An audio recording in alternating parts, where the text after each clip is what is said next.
let's just understand some of the words. And a parable comes to mind that is applicable here to this situation. You see, there was a man. He was not yet saved, a latent subgenius. A person who did not give their $45 love offering to J.R. Bob Johnson. And they were in the desert. Yeah. And they were crawling on their hands and knees. They had been lost for days. No food at all. And you can go a good 3 weeks without food, but you can't go more than a week without water. And this person was dehydrated. They had not had a drink in a week. And they're about to pass.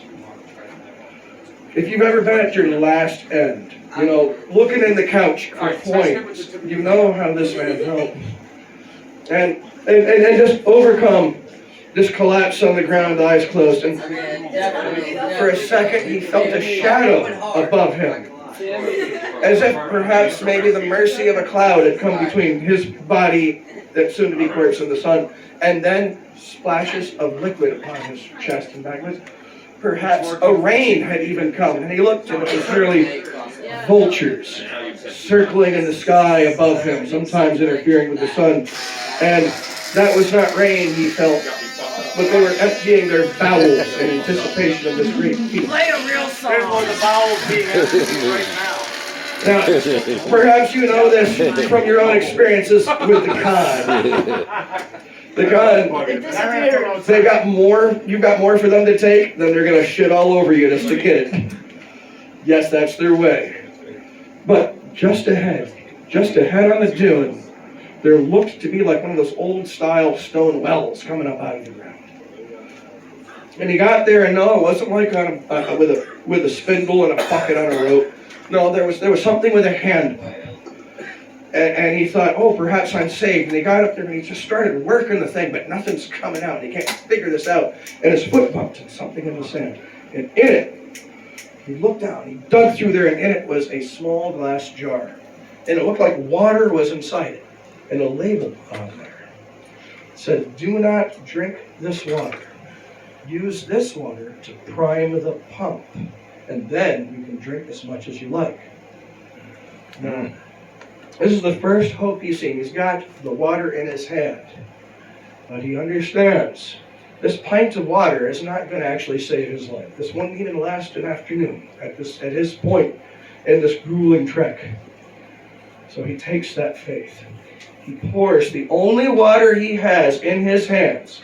He could drink this up right now. It's in his hands. So the pump gave nothing earlier. He pours it down the throat of the pump and starts working the handle. And within seconds, great gusts and spouts of water come out of this pump. It's a veritable river coming out of this pump. And he can put his face down there and just drink his fill, bathe his face, soak his skin until he's all pruny even. Now that water was his $45. That was what he had. He only had that water, and he gave that up. That was his $45 to Bob. And once he did that, the moment he paid his dues, the slack could not be stopped, even with a dam. The slack came right out of that pump of Bob. And the vultures, no longer sensing death, they just left away. They were like, I'm going someplace else. Because the vultures, well, think about the con when you know you're riding the slack, the true slack. The con's nowhere to be seen because they can't touch you. You are sliding too slick. You are sliding too smooth. So, We're too slimy. Yeah. The secret here is don't wait around for Bob. Don't put your tongue on the third rail, right? Build your own escape vessel. When you do that, that is the pump. Your escape vessel is the pump. Don't wait for Bob to provide you one. Give Bob his money, then build your own escape vessel. Crank him like an old Model T Ford. Consider old Lenny here built this escape vessel, and then the slack came right to it. That is the secret, my friends.